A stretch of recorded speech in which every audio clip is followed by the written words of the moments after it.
그 교통복합 터미널 형태의 버스와 기차와 KTX 연계해서 조치원역에 신설이 된다면 유동인구가 당연히 많아질 거라고는 생각이 들어요. 근데 조금 시너지 효과를 내기 위해서는 이 근처에 운주산성도 있고 도곡저수지도 있고 운주산성, 도곡저수지 그리고 교과서 박물관도 있고 대학들도 있고 해서 이것들과 연계한 역사, 문화 그리고 자연 이런 것들을 묶어서 할 수 있는 이런 관광개발이라든지 아니면 어떤 특구라든지 이런 것들에 대한 어떤 생각이 있으신지? 예, 있습니다.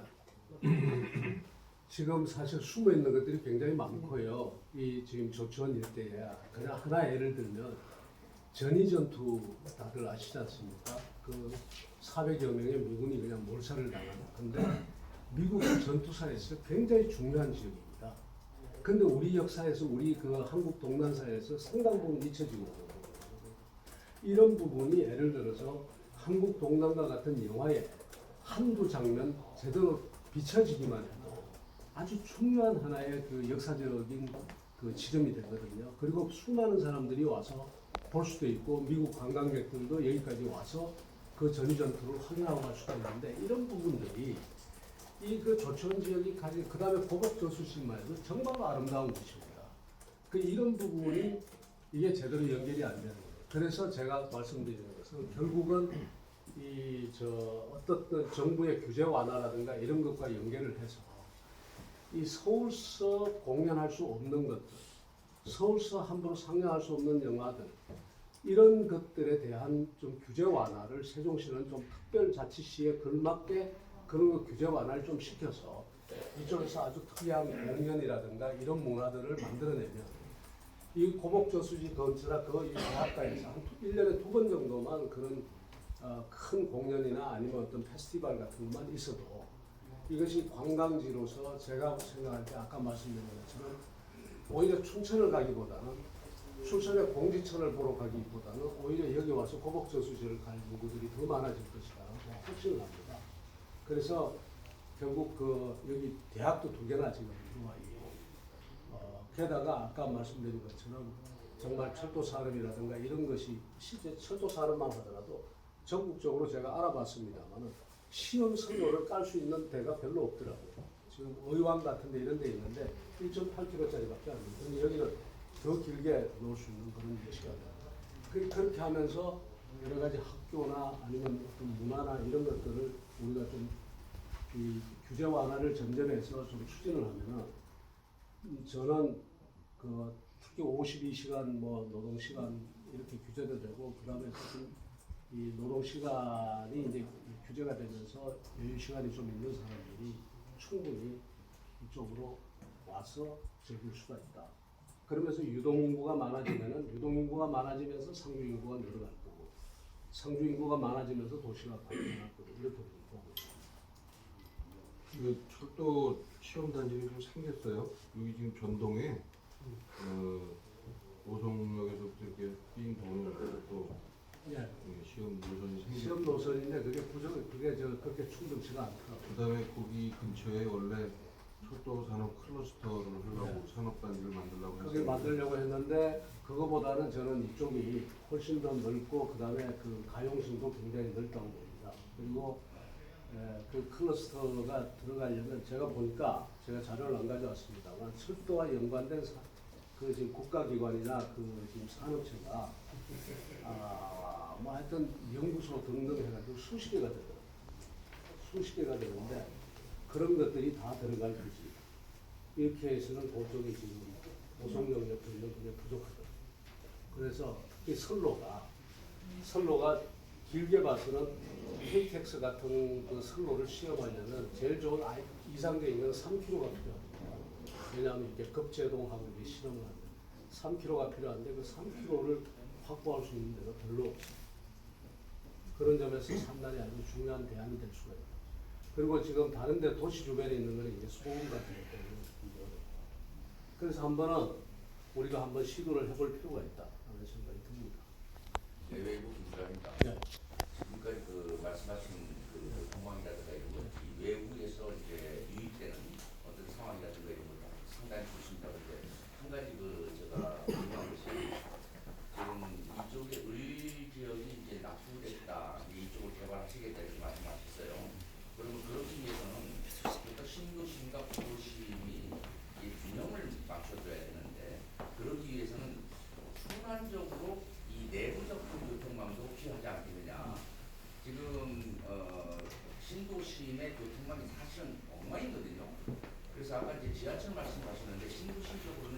사실 공사하기가 굉장히 어려움이 많을 것 같습니다.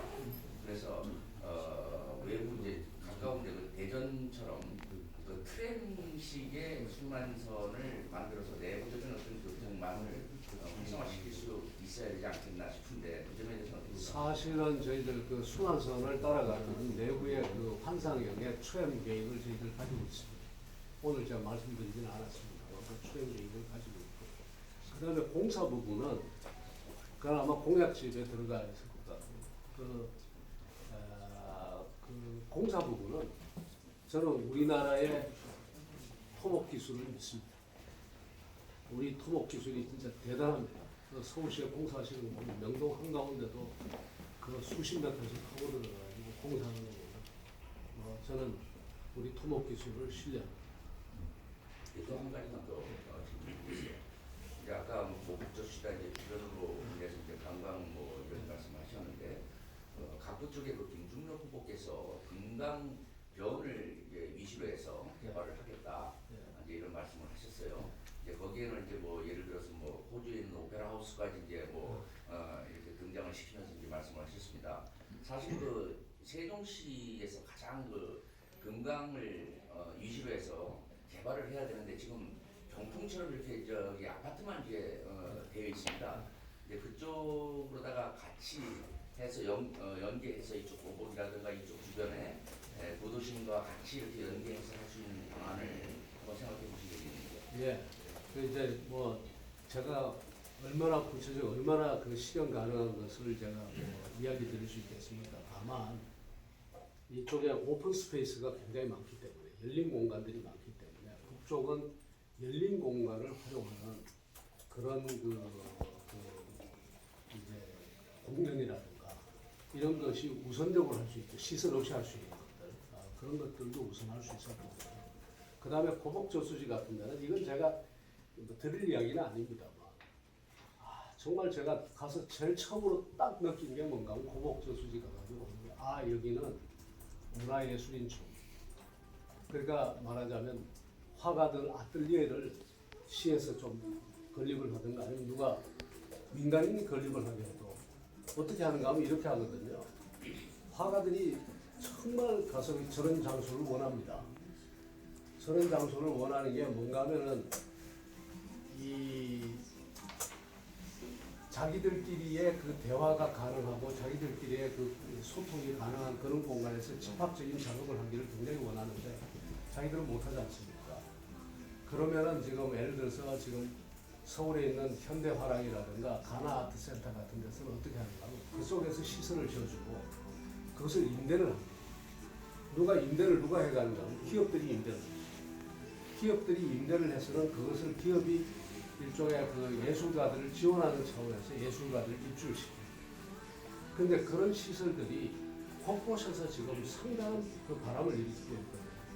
그러고는 토요일, 일요일 되면 오픈하우스를 합니다. 그 화가들이 자기 아틀리에를 갖다 오픈하우스를 해서 일반 관광객들이 와서 그림을 보고 화가들과 대화를 하고 하는 이런 장소입니다. 이런 장소들을 열기에 너무 좋은 장소 같았습니다. 그래서 그런 것을 포함해서 그 다음에 오픈 스페이스에서 열 수 있는 여러 가지 공연들 이런 것들 여러 가지를 생각해 볼 수 있는데 제가 그쪽에 관심은 있습니다만 전문가가 아니라서 전문가하고도 상의를 해야 됩니다. 시혜비로서 최종인 문제인데 하나만 좀 여쭤보세요. 지금 그 후보님께서 뭐 철도, 뭐 지하철, 여기 그 교통까지 그 망라해서 문화까지 이제 대략 말씀을 해주셨는데 받아들이는 사람들 입장에서 받을 준비가 안 됐으면 하고 홍백나거든요. 사실은 여기 뭐 우리 지역에 계신 그 언론인들도 마찬가지. 이 조치원 받으려고 준비된 도시가 아니에요. 이게. 청춘 조치원 프로젝트 해가지고 저기다 도로에다가 돈만 잔뜩 깔아놨거든요. 이게. 근데 주변 거리에 있는 건물들은 다 옛날 그때래요. 누가 하나 색칠하는 사람이 없어요. 자기들에도. 준비 안 된 도시에 아무리 좋은 청사진을 갖다 놔서 되게는 먼저 준비하셔야 될 게 지역민들과 어떤 소통을 통해서 우리가 뭐를 하고자 하는데 같이 협력을 할 수 있도록 이렇게 그 의견을 갖다가 끌어낼 수 있도록 하는 게 무엇보다 중요하다고 생각하거든요. 네. 심지어는 조치원을 발전을 하면 여기 지진하고 폭삭해서 처음부터 백해 상태에서 커야 된다 하는 얘기들이 많이 들었거든요. 준비가 안 된 것입니다. 네. 그거를 위해서 어떻게 했을 건지. 예, 저는 그렇게 보지는 않고요. 주민들이 준비가 안 된 것은 말하자면 이 지역에 대해서 아마 이제 최근에 가만 보면 박탈감이라든가 이제 이런 것이 상당히 강했고요. 예, 그렇기 때문에 그 다음에 또 이 지역 발전에 대한 큰 청사진이 없어서 그랬는데 우선 기차역부터 제대로 정비가 되고 이 복합 유통센터 이런 것이 되면은 그거 자체가 저는 주민들의 마인드를 많이 바꿔놓을 거라고 생각합니다. 우리도 할 수 있다. 그리고 뭔가 사람들이 여기로 몰려오기 시작하는구나. 조금의 그 어떤 조짐만 보여도 이쪽에서 이 도시를 어떻게든지 좀 살려보자. 그리고 그렇습니다. 한편으로 보면은요, 구도심이라고 하는 것이 이것 자체가 다시 개발해가지고 완전히 다 뜯어고쳐서 저기 신도심처럼 아파트 세우고 막 이런 것을 우리가 상상할 수 있는데 꼭 그렇지가 않은 것이 소위 말하자면 이 문화와 관광에 있어서도 빈티지가 있습니다. 빈티지. 그것을 일부러 찾아가는 것도 있습니다. 제가 조천 뒤에 골목골목을 다녀보면 그 골목골목의 정감이라는 것이 서울서 보지 못하는 그런 정감들이 있거든요. 그것이 오히려 경쟁력이 될 수도 있다. 가장 오래된 것이 경쟁력이 될 수도 있다. 그래서 어떤 것은 살리고 어떤 것은 개선하고 어떤 것은 새롭게 짓고 이렇게 가면서 이 디지털과 아날로그가 병존하는 그야말로 디지로그의 시대를 갖다 우리가 열 수가 있다. 조천은 그런 것을 열기에 가장 좋은 도시 중에 하나다. 저는 그렇게 봅니다. EMU 차량이 이제 어쨌든 ITX랑 KTX 그 사이의 어떤 그 중간급의 열차로서 이제 250km까지 이제 서비스가 가능하고 국토부에 이제 저희도 취재를 해봤었는데 이제 올해 19대 정도 시범 투입을 할 예정인데 그 부분을 가지고 이제 예를 들어서 이제 지금 현재 시가 구성하고 있는 ITX 노선에 EMU를 대체할 수 있냐라고 해서 이제 물어봤거든요. 그래서 이제 굴곡 노선이 있거나 여러 가지 봤을 때 이거는 한번 따져봐야 된다 그런 얘기를 했었거든요. ITX는 ITX고요. 네. ITX는 지금 새마을 ITX인데 네, 맞습니다. 그것은 전동 열차를 바꾼 지 얼마 안 됩니다. 네. 안 되기 때문에 그거 대체 못합니다. 네. EMU는 어디에 들어가야 되는가 하면 지금 몽하호가 지금 수명이 다 됐기 때문에 몽하호로 EMU를 대체합니다. 그 설계 속도가 ITX보다 높은 250km라고. 250km까지 달릴 수 있는데 문제는 선로입니다. 네. 선로가 지금 수원에서 평택까지가 천안까지, 평택에서 천안까지 요 구간을 제외하면 불안한 선로가 상당히 있기 때문에 네. 지금 철도공사가 내부적으로 지금 충분히 지금 150km 달릴 수 있는데도 불구하고 130km만 달리도록 해놓은 겁니다.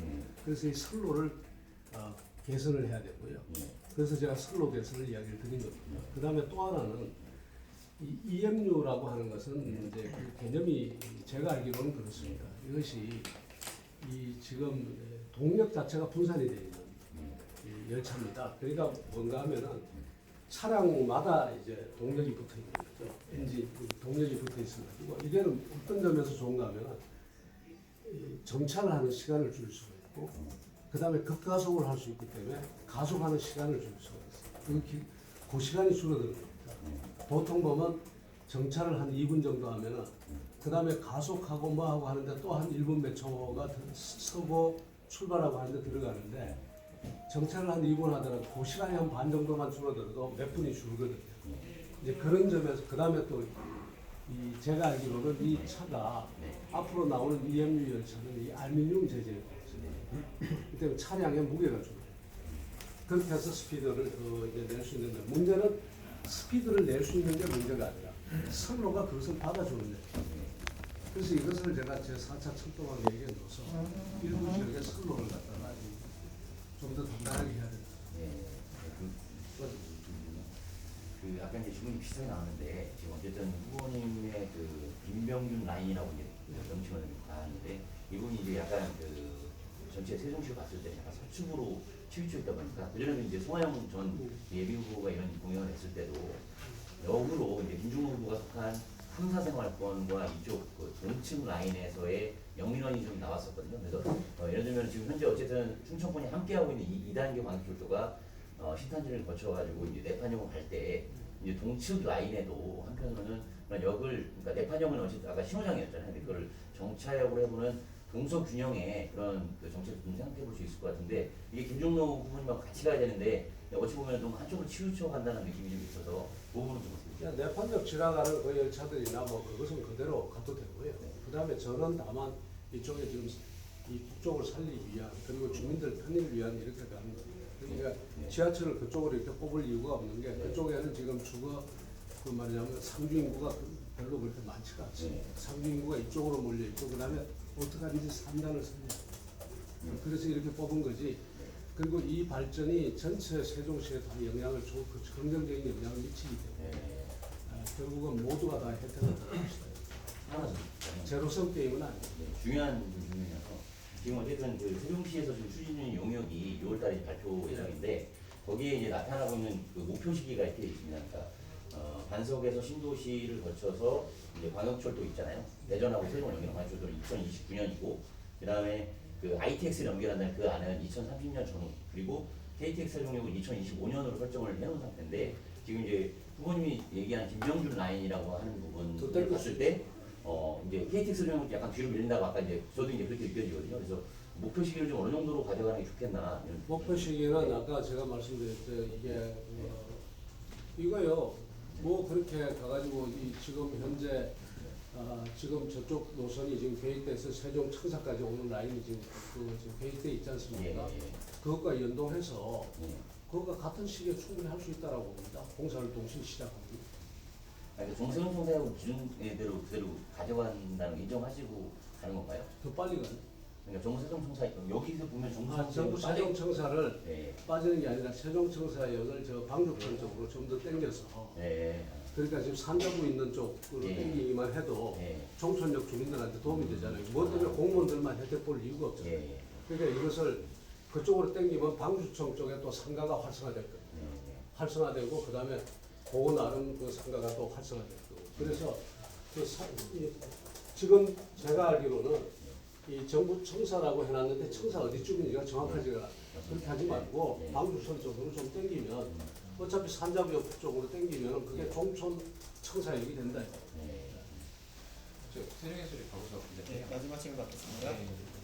그 일전에 이제 자유한국당에서 그러니까 미래통합당 전신 자유한국당에서 이제 주장을 했을 때는 이쪽 그 물론 좀 비슷한 라인인데 약간 좀 개념이 좀 다른 것 같아요 후보님 라인하고. 근데 일각에서는 그 BRT 라인 따라서 이제 조치원역까지 연결하는 그러니까 한별리 쪽으로 해서 그 지금 순환형 BRT 있잖아요. 그쪽 라인 타서 이렇게 올라가는 이런 안을 주장하는 측면도 일부 시민들이 있어요. 앞으로 저희 육생활권으로 해가지고 이렇게 지나가는 그 육생 쪽으로 지나가는 그 안을 했는데 저도 검토를 했는데 그거보다는 제가 제시한 아니거든요.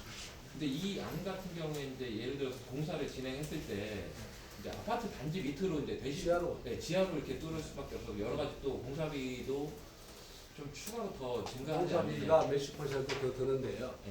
들어도 말하자면 결국 그 아까 제가 말씀드렸다시피 저는 한국의 토목 기술이 대단하다고 믿습니다. 그래서 물론 뭐 가능은 하겠죠. 별 불편 없이 공사를 할 수 있을 거고 그게 뭐 기간이 좀 걸리고 조금의 더 어려움이 있겠습니다만 지하하는데 아무 문제가 없다. 그러면 그쪽 한별리 쪽으로 가는 라인보다 이쪽 안이 더 타당성이 이쪽 안이 저는 있다고. 더 타당성이 있다. 그리고 하나 좀 추가로 그 기존 이제 보령선 그러니까 충청문화산업절도 지금 추진하고 있잖아요. 그러면 이 안에서 어디에 접속하게 만들 것이냐 이 부분이 또 논란이 될 것 같거든요. 그 부분은 어떻게 좀 구상을 하고 계시고 그리고 마지막으로 KTX 세종역에 대한 그 후보님의 찬반 입장 좀 어떻게 향후에 갈 것이냐 이 부분도 한번 좀 KTX 세종역을 제가 반대하지는 않습니다. 좀 구체적으로 그동안 후보님의 공식적인 입장이 나온 적이 없어서 공식적으로 제가 반대할 이유는 없죠. 아니 세종에 역 하나 더 만들겠다는데 제가 왜 반대를 하겠어요. 문제는 그 말하자면 가능성 자체가 그렇게 말하면 높아 보이지 않기 때문에 그 추진을 하되 추진하는 것을 저는 뭐 제가 그 반대하지는 않고 다만 나는 이쪽에 포커스를 맞춰서 가겠다. 이쪽 지금 현재 오늘 지금 제가 오늘 말씀드린 이것이 제가 할 일이라는 겁니다. 그렇다고 해서 제가 KTX 세종역을 하지 말라거나 뭐 그 이야기는 아닙니다. 그 보령선 접속은 어느 부분 쪽으로? 그 부분에 대해서 내가 깊이 생각을 못 해봤는데요. 저 결국 조치원이나 이쪽에서 얘기합니다. 조치원 쪽이요? 그러면 원래 원안이라고 보면 되겠네요. 애초 대략 그 최초. 선이 어떻게 연결됐는지 제가 가보질 못해요. 네, 이제 기자 간담회를 마치겠습니다. 네, 예. 감사합니다.